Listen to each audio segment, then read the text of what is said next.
Yo, what is going on, guys? My name is Kobe, back here with some more Black Ops 2 for you. And today we're going to be taking a look at the Select Fire attachment and the weapons that I personally like to use Select Fire on. So as you guys probably know, Select Fire is available as an attachment for both the assault rifles and SMGs. And all it does is change the fire characteristics of that weapon that is attached to, so it can turn a single shot or a burst fire to automatic and a fully auto weapon into a burst fire. So there are two reasons why you'd want to use Select Fire. The first is to make a slow shooting weapon have a faster fire rate so you can shoot more bullets in a smaller amount of time. Or two, slow down the fire rate to make a weapon more accurate. Now there are some slight exceptions to this rule, but those two reasons that I stated are basically the reasons why you'd want to use the Select Fire attachment. Now just because Select Fire can change the fire attributes of a weapon, that doesn't necessarily mean it will make it better. Majority of it does come down to personal preference, but for most weapons, it's pretty obvious when Select Fire would not only be useless, but actually be a counter effective. So I'm going to share with you guys some weapons that I personally like Select Fire on, and weapons that actually benefit from it. So to start off, I want to talk about the SMGs. So like I said earlier, the SMGs do have the Select Fire attachment as an option, but in my opinion, it is pretty much useless and will hurt you more than it will help you. SMGs are meant for close range encounters, and throwing on Select Fire will only slow down the fire rate. However, there's obviously one SMG that is a little different, that is the Chicom, the first burst fire SMG that we've ever seen in a Call of Duty.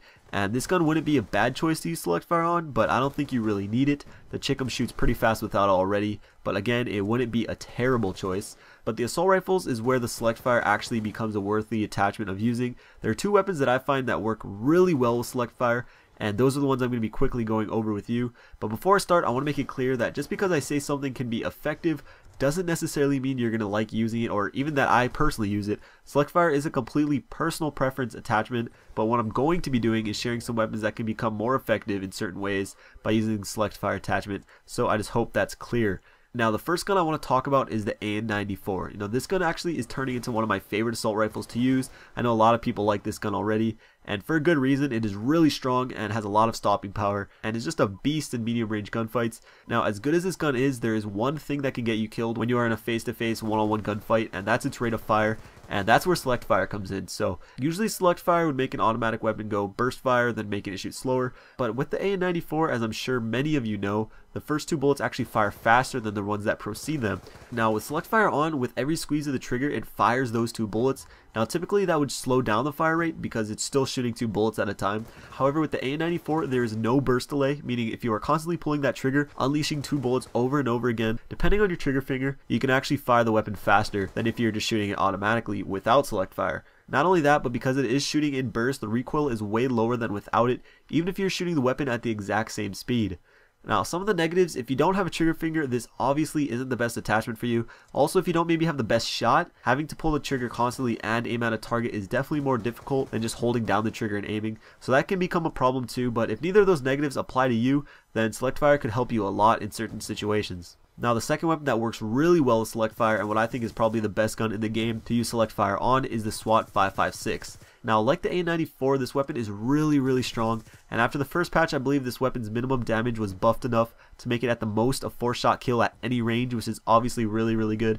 However, also like the AN-94, it has a really slow fire rate, not only because it's a burst weapon, but because of the burst delay, that time in between the bursts. It makes it terrible for close range and less than stellar for medium. You pretty much need to hit the first burst in a gunfight or you're pretty much dead, which is why Select Fire is so helpful on this weapon.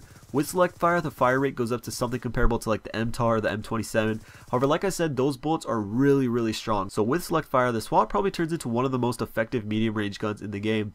Now of course there are some negatives, the biggest being the decrease in range and your accuracy when shooting long range. But of course with Select Fire you can switch back at any time if you have to hit a couple bursts long range, and I think that's a really awesome feature of this attachment. You're not just stuck on one fire mode, you can switch back and forth at will.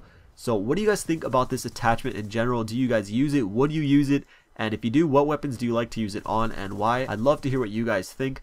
Also, if you guys want to leave some class recommendations for using Select Fire in the comments, I always encourage that. Spread some knowledge around, help everyone out, and that would just be really cool. But there's the video. I hope you guys enjoyed it, and if you did, I'd really appreciate it if you smack that like button. Let's get this bad boy to like 300 likes, and I can get out another video for you guys, which will most likely be covering the MSMC and the PDW, and some tips and classes on how to use it after they just got destroyed by the nerfs. So if you guys want to see that, make sure to hit that like button. You can also check out the last two class setups on screen now if you missed them. Thank you guys for watching, and I'll see you guys later. Peace.